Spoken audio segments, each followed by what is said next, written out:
आप लोग पहले मंथ YouTube से $1000 कमा सकते हैं सिर्फ एक सिंपल स्टेप से, make videos and upload the YouTube। Simple, लेकिन this is not a simple step. इस स्टेप के पीछे आपकी लगन, पैशन, मेहनत, एवरीथिंग इज रिक्वायर्ड। सो मैं कैसे कह सकता हूँ कि ये स्टेप इतना सिंपल है? Let me explain.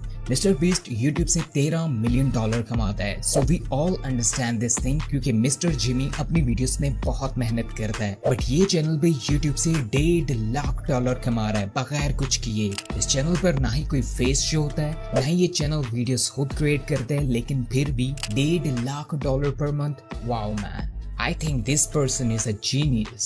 इस चैनल का नेम वन शॉट है और इस चैनल पर 2.79 मिलियन सब्सक्राइबर मौजूद हैं और इस चैनल ने जस्ट 343 वीडियोस क्रिएट किए हैं। Oh I am sorry, copy paste किए हैं। आप लोगों ने जस्ट कार्टून नेटवर्क, निकलोडियन की कार्टून्स को YouTube से डाउनलोड करना है और AI वॉइस में एक्सप्लेन करना है।